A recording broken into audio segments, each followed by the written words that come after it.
It took a couple of years. So I knew that I wanted to write her life story, because I think that we sometimes get her confused with her characters and think that she led a more privileged life than she necessarily did. We sometimes think of her as a kind of Emma Woodhouse character and imagine that, all she had to do all day was walk around the garden, drink tea, and write novels. Where in actual fact, her origins were a lot more humble, and she really had to work hard in order to get published. And I found great inspiration from her story, and I really wanted to share that with others. So it took me a while because I didn't want to write a straight kind of biographical fiction, because I really wanted to make it unique to me and also to portray the witty, irreverent, joyful, brilliant woman that she was. So I think actually I was listening to Hamilton when like the idea came, because I was thinking how Lin-Manuel Miranda had taken a historical figure that he really admired, and then a format that he especially loved, although it wouldn't be familiar to that historical figure, and combined the two. And I really, really love murder mysteries. So when I started working, I was still at school, and my first job was in the local library. And as a nerdy teenager, I was trying to read through all the classics, and all of my customers would come in the library with huge stacks of crime fiction, every kind of crime fiction. So, Nordic noir, true crime, classic murder mysteries. And I started to think, why is everyone reading this? Why are they so popular? So I started to get recommendations from my customers, and then I was hooked. So I thought perhaps if I combine the two, what I could do was use the murder mystery as a kind of allegory or metaphor for the challenges that Jane Austen overcame in her real life in order to leave us with her great works. I could use all the same challenges to apply to solving this murder. And then once I had the idea, that was it, I was off. The heroine basically has to work out the true character of everyone around her, especially the hero.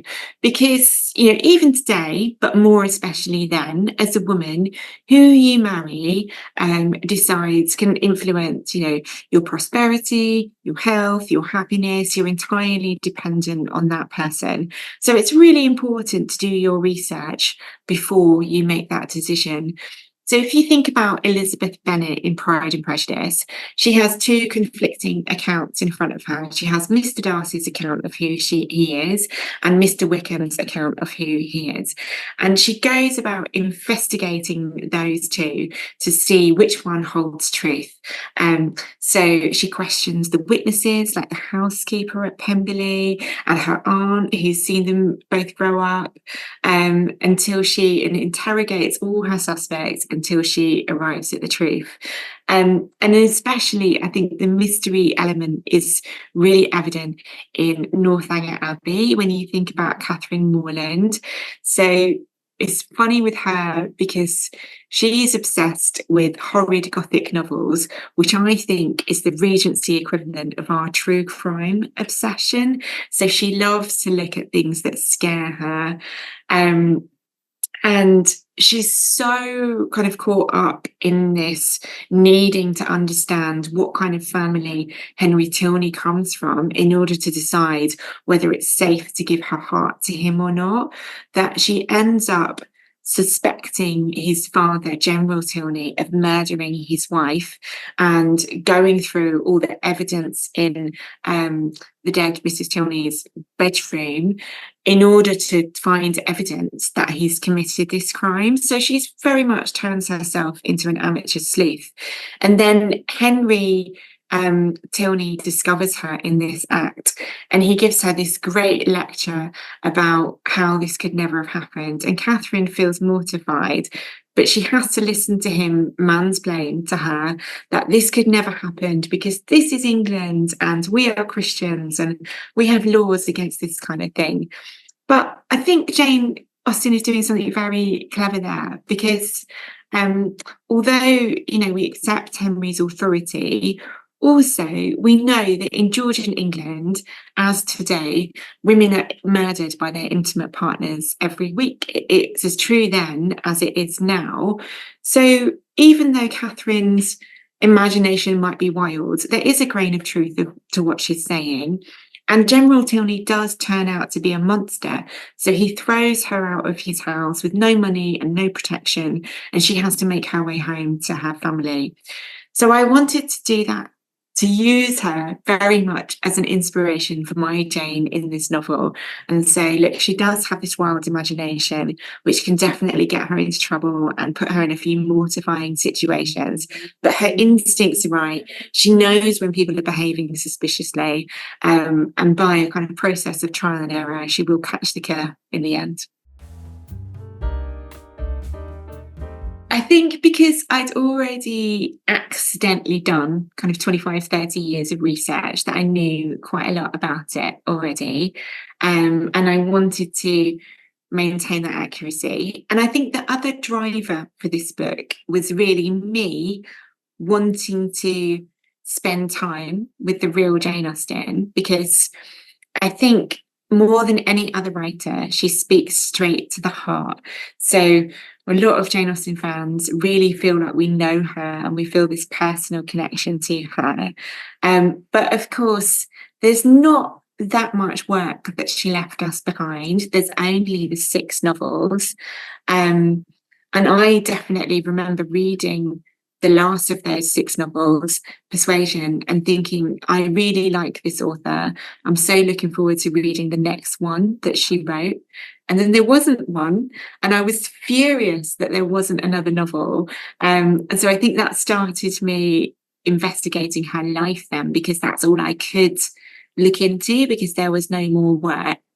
And I just wanted to be as close to her as possible. I wanted to answer all of the questions that I had about her life, the way she lived, her art, the way that she made the decisions that she did.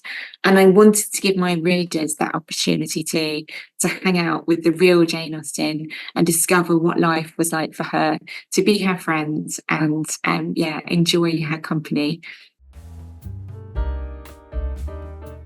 The one story that really stood out is a story that was probably deliberately buried by her by her family, who wrote her biographies afterwards, because obviously they were very careful to present Jane Austen as a very respectable, proper lady. So any kind of family secrets or family scandals were written out of her story.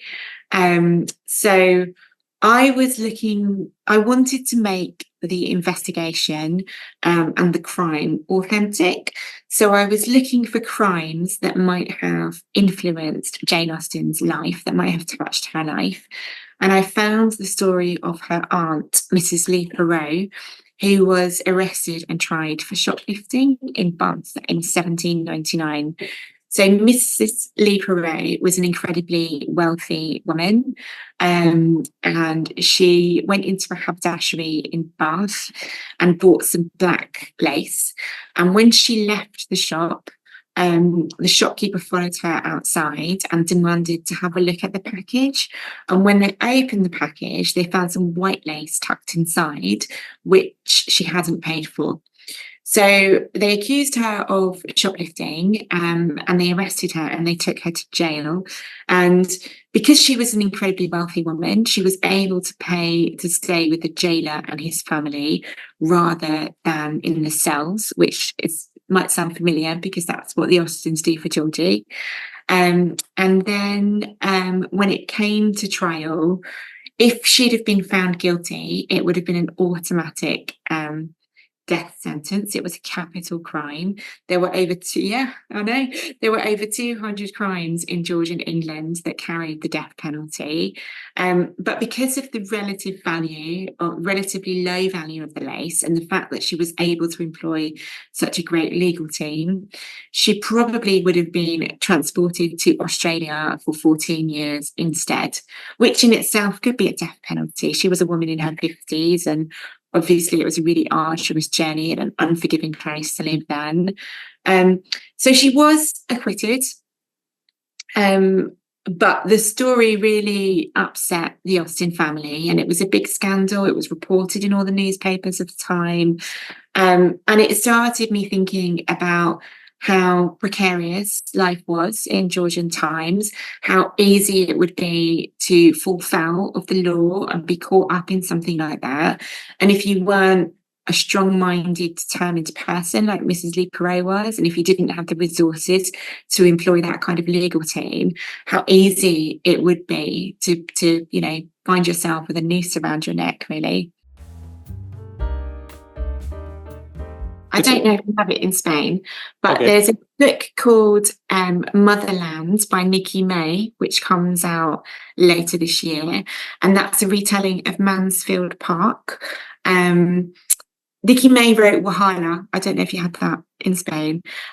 So it's really great because it looks at Mansfield Park, but in this scenario, Fanny Price is of mixed race. So her father is Nigerian, her mother is English, and it looks at all the things that make her different from her family. And it's just a really wonderful retelling. And I like cozy crime. A big fan of cozy crime, obviously. And another debut this year that I particularly enjoyed was Christine Perrin's How to Solve Your Own Murder. And then two others that I know you have in Spain are Jenny Godfrey's The List of Suspicious Things. And then I really, really love biographical fiction. So there's a book that's out this year as well. It's just come out in Spain, I think.